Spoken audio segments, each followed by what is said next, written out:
Hello dear students, let us continue our lecture on voltage source inverter fed induction motor drives. In the previous lecture we discussed about 6-step inverter, and these are the output voltage waveforms of a 6-step inverter. VAN is a 6-step inverter waveform and VBN is lagging behind VAN by 120 degree and VCN is lagging behind VAN by 240 degree. And VAB is the line to line voltage, and you get a waveform like this with lower order harmonics which are dominant. And the disadvantages associated with a 6-step inverter was discussed in the last lecture. To overcome these drawbacks, we are moving on to pulse width modulated inverter drives or PWM inverter drives. And the drawbacks of a 6-step inverter are eliminated using this PWM drives. Both output voltage and frequency can be controlled by the inverter itself. That is, you don't need an extra circuitry to control the DC input voltage which is given to the inverter, as in the case of a 6-step inverter. And harmonic content is low, and therefore filter components required are small, and hence the drive response is fast compared to 6-step inverter. And smoother slow speed operation which is free from torque pulsation and cogging is also obtained. These torque pulsations are caused by the lower order harmonics, so that is also avoided here. Higher efficiency and lower derating of motor is also achieved, but these advantages are achieved at the expense of higher switching losses and complex control. Higher switching losses are caused because of the high frequency switching of the inverter. The switches of the inverter are chosen in such a way that each type of switch is used for a particular frequency range. For example, an IGBT can be used for a frequency range up to 15 kilohertz, and above this range MOSFET can be used, but at the same time the power which can be handled by the switch is also taken into consideration when we choose a device for switching in PWM inverter drives. Next we will see the schemes which are employed for PWM inverter drives. You can see when the source is DC, it can be a fixed DC, it can be connected directly to the PWM inverter through a filter circuit, an LC filter circuit. If the supply is AC, you have to convert this AC to DC. For that, you are connecting a diode bridge rectifier stage here, and the converted DC is made ripple free by using the filter circuit, and this is known as DC link, and a fixed DC is applied to the PWM inverter, and ultimately this PWM inverter is producing a variable voltage and variable frequency output which is fed to the induction motor. So hence you can achieve voltage and frequency control using this block itself. You don't need an additional power stage to control the voltage and frequency. You just need a fixed DC voltage here. Next we'll see one of the PWM scheme which you are familiar with already, and that is sinusoidal pulse width modulation. For sinusoidal pulse width modulation, what you require is a reference wave and a triangular wave. So in the case of a 3-phase inverter, you will require 3-phase references VA, VB and VC, and these three have a phase difference of 120 degree from each other, because you are giving the final PWM signal to each leg of the inverter. So the first leg of the inverter, I hope you are familiar with this figure. The first leg of the inverter has two switches S1 and S4. The second leg, it has S3 and S6. Third leg, S5 and S2. And please note that these switches are switching complementary. That is, when S1 is on, S4 has to be off in order to avoid shorting of this DC source. So in that manner, the control signals are given to the switches. And how are these control signals produced? By comparing this reference sine wave with a triangular wave. And the amplitude of the reference wave is A, and it is variable, and this can be varied to control the output voltage which is obtained from the inverter. and the amplitude of the triangular wave is fixed. So this is fixed and this is variable. So A is a variable quantity, AM is a fixed quantity. And this reference sine wave is at the frequency, at the fundamental frequency of the output that you require, and this triangular wave or this carrier wave is at a frequency Fc. And this triangular wave is an isosceles triangle wave, and by comparing the reference sine wave this triangular wave, the PWM signals are generated. We'll see in detail how the PWM signals are generated. So this is one half cycle of the reference wave VA, which is marked here. This is VA. VA is marked here, and this is the triangular wave. Please note that AM is the amplitude of the triangular wave and A is the amplitude of the reference wave. Okay, so here VAO is marked. What is VAO? Is the voltage of this point with respect to a fictitious point here at the middle of the DC source. So this is VD by 2, this is an imaginary point O, and this is VD by 2, and which is dividing this DC source into two equal halves. And if the voltage across these two terminals are measured, you will see that when the switch S1 is closed, VAO is plus VD by 2, and when switch S4 is closed, VAO is minus VD by 2, which means when you close and open this switch, or when you open and close this switch, what happens is this pole voltage VAO is varying between plus VD by 2 and minus VD by 2.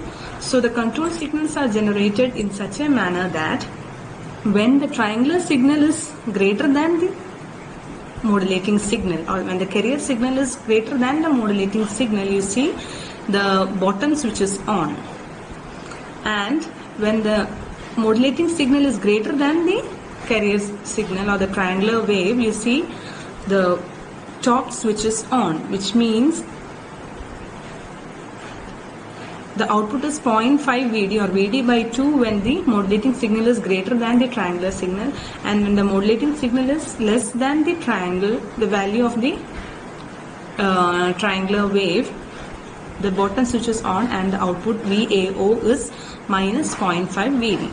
One more thing you can observe here, that as the amplitude of the modulating signal increases, you see the width of the pulse is also increasing sinusoidally, or to that of the carrier wave is called the modulation index, and it is given by M is equal to A by AM, and by the fundamental or RMS component in the waveform VAO is given by V1 is equal to MVD by 2 root 2, or its peak value will be MVD by 2.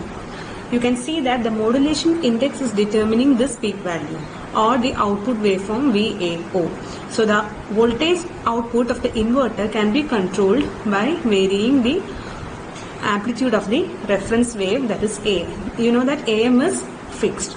So in this, if this amplitude A is varied, the output voltage magnitude can be varied. But note that the fundamental component of this is varying sinusoidally and with a frequency which is same as that of the reference signal. Therefore, the frequency of the fundamental output voltage can be varied by varying the frequency of this reference signal, that is reference sinusoidal signal. But the switching is at the frequency of the triangular wave or the carrier frequency. So the switching is done at carrier frequency, but the fundamental component frequency is same as the reference wave frequency, which means the harmonics of this output voltage is in the range of this carrier frequency or its odd multiples of this carrier frequency, and these are of the range of kilohertz range, higher order harmonics. So it is easy to filter these harmonics with the motor leakage reactance itself. Therefore, the filter size required for this type of inverter, PWM inverter, will be less. Alright, then even harmonics are absent, and only the odd component, odd harmonics, which are of this range, kilohertz or range, or depending on the switching frequency it will vary, and it is easy to filter out and obtain pure sinusoidal current waveform. Now this modulation, as I mentioned earlier, is called sinusoidal PWM because the pulse width is a sinusoidal function of its angular position in the cycle.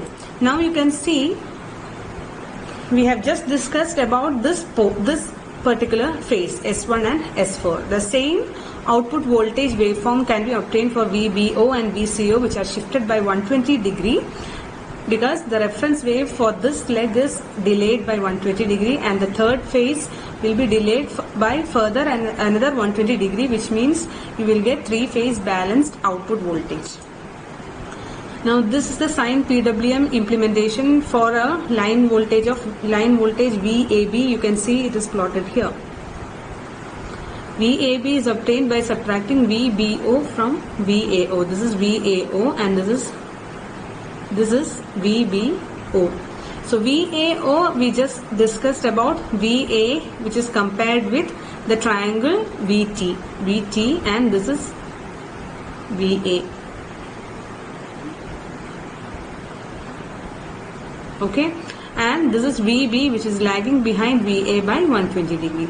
So by PWM operation, you can see the the pole voltages VAO and VBO here, and by subtracting VBO from VAO you get the line voltage in this fashion, which is same as the frequency of the reference signal, and it is varying sinusoidally, and all other harmonics are of the order of higher of the carrier frequency or its odd multiples, and also side bands which are centered around the multiples of carrier frequency.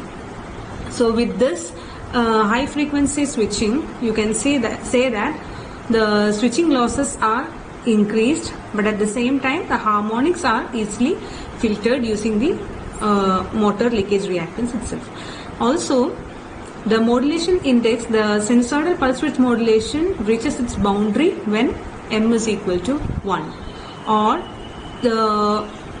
from this expression you can say that the output voltage can be increased by increasing the value of m, but it is limited to 1 because beyond 1 the PWM goes to over modulation, and the output waveform, this VAO, will approach a square waveform, as the number of pulses will decrease when the reference wave goes beyond the triangular wave.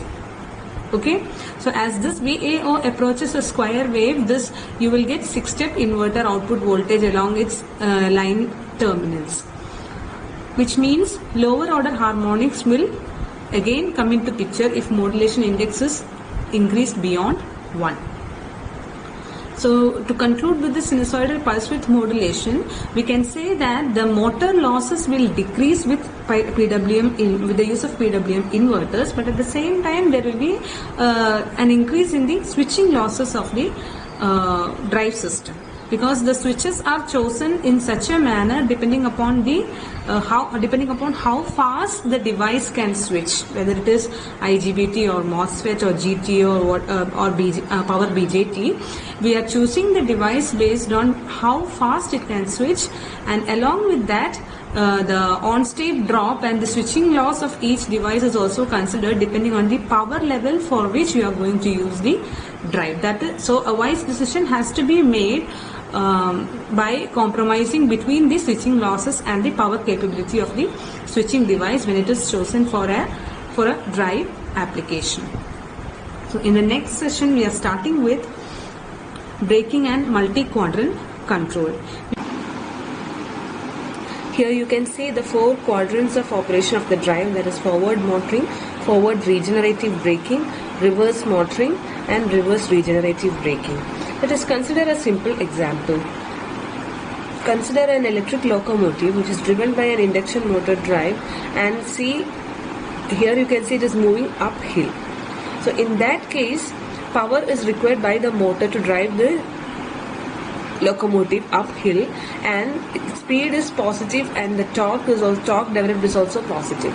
So in that case it is forward motoring and power is utilized by the machine to move uphill. Now when this locomotive starts moving downhill, there will be extra energy that is stored in the mechanical side, because gravity is aiding this motion in this direction, isn't it? And the speed of rotation of the shaft will be the rotor speed will be greater than the synchronous speed in this case. So here we can say that the speed is still remaining positive, but its magnitude is larger than the synchronous speed. At the same time, a braking torque will have to be applied by the motor within the safe value. Okay, so in this case, the torque developed by the motor is negative and speed is positive, or power is negative. Or this power which is generated can be either fed back to the source, or a braking can be provided by dynamic braking. If it is fed back to the source, the braking is regenerative braking. Else, if it is dissipated in a resistance, it is dynamic braking. So here you can see from the first drive, quadrant, when it is moving downhill. So here you can see there is a requirement here. The frequency of operation has to be decreased to make the rotor speed greater than the synchronous speed. That can be done using an inverter. Okay, in that case, the characteristics of the motor shifts to the second quadrant, or it is forward regenerative braking. What about these two quadrants? Reverse. In these two quadrants, what is the difference? The speed is negative, or the rotation direction is negative, which means a negative sequence voltage has to be applied to reverse the speed. So suppose it was A, B, C sequence in this first two quadrants. By changing the phase sequence to A, C, B of the supply which is given to the motor, okay, by changing this phase sequence, you can go to the reverse quadrants. So in that case, you can say if this locomotive is going uphill, the same locomotive, if it is moving uphill in the reverse direction, then you can say it is reverse motoring. And when it is moving downhill, when it is reversing, it is reverse regenerative braking. Okay, so this can be achieved by changing the phase sequence using the inverter itself, the reverse direction. And using the voltage source inverter drive, you can adjust the frequency of the supply which is given to the motor.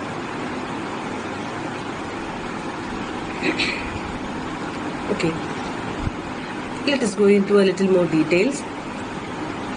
Here you can see the power input to the motor is given by 3V1 IS cos phi. What is V1? V1 is RMS value of the fundamental component of the phase voltage, and IS is the RMS fundamental phase current, which is given to the input of the motor, or it is the stator current. Then phi is the phase angle between this V1 and IS. This diagram shows a 6-step inverter drive, and the fundamental component of the input current, assuming the filtering to be ideal, the input current will look like this, sinusoid, pure sinusoid. And phi is the angle between the voltage and current. So in motoring, this phi is less than 90 degree. When it goes to generating mode, IA has to reverse. Why? Because when the frequency is decreased, or when NR is greater than NS, the relative speed between the rotating magnetic field and the rotor will also reverse. So in that case, the rotor current will reverse, and correspondingly the stator current will also reverse. So you can see that in this case phi is greater than 90 degree, or the average power, you can see here it is negative. The power is positive only during this small duration, whereas here average power is positive in motoring, and here you can see average power is negative when it is generating. Now, how can you implement this all the 4-quadrant operation using the schemes which we have discussed so far? These are the schemes which are used for 6-step inverter drive. So in this case, if this chopper is replaced using a class C chopper, then you can reverse the power, that is the DC link to the source. So if the power can be fed back to the source only, you can apply regenerative braking here. So the class A 2-quadrant chopper is sufficient here. And here you can see it's an AC supply. So a control rectifier is used here. So for regenerative braking application, another control rectifier will have to be connected in anti-parallel with this control rectifier to feed back power back to the source. In this case, this chopper will have to be a class A 2-quadrant chopper, and at the same time this diode bridge will have to be replaced with a dual converter in order to feed the power back to the source. So what happens is, regenerative braking, the voltage, the DC voltage polarity in all these cases are remaining the same, but the current which is flowing through the DC link is reversing when it is in the regenerative braking mode. Okay, so in that case, if power has to be fed, all these cases the necessary changes will have to be made to feed back the power to the source. If it is a PWM inverter drive, here you need not make any changes, just that the operation of the inverter should be in such a manner to reverse the current, and it is feeding directly back to the DC source. Here this diode bridge rectifier will have to be replaced using a dual converter, and you can achieve the 4-quadrant operation of the drive by making these changes in the power conversion devices. This is another scheme for VSI based induction motor drive with regenerative braking capability. Here you can see the dual converter which we discussed is replaced using a synchronous link converter. Synchronous link converter, you can see an inductance LS in series with another PWM inverter. So this system has 2 PWM inverters, one connected directly to the induction motor and one at the source side. So what is done here? The AC source is Vs and the current supplied by the source is Is. So this is given as input to a series combination of this inductor and PWM inverter 1. So this PWM inverter 1 generates a voltage at its terminal V1 in such a manner that you can see it will be generated at a particular magnitude and phase to ensure that this Is is always at unity power factor, or the source is supplying a current at unity power factor. When it is in motoring operation, this Is and the angle between Is and Vs is 0 degree. During braking operation, it is 180 degree. Thus, this PWM inverter functions like a synchronous machine. What is happening in a synchronous machine? By controlling the excitation voltage, you are controlling the power factor of operation. Similar to that, here this voltage is controlled and the angle delta between V1 and Vs is also controlled, such that this Is is in phase with the Vs. So this function is performed by the PWM inverter, and the harmonics produced by this PWM inverter are of higher order, or low harmonic content is there, which can be easily filtered using this inductance Ls.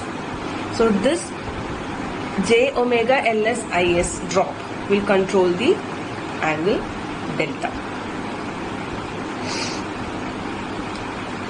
So here you can see this DC link voltage has to be maintained constant, so that the power which is supplied by this inverter is taken by this PWM inverter 2. or the power which is given back during regenerative braking operation, the power which is given back by through this PWM inverter 2 is taken by the PWM inverter 1 by maintaining this DC link voltage constant using a closed loop control system. So ultimately you are getting a converter with lesser devices compared to a dual converter, and at the same time the power factor of operation is maintained and harmonics also from the source are also reduced.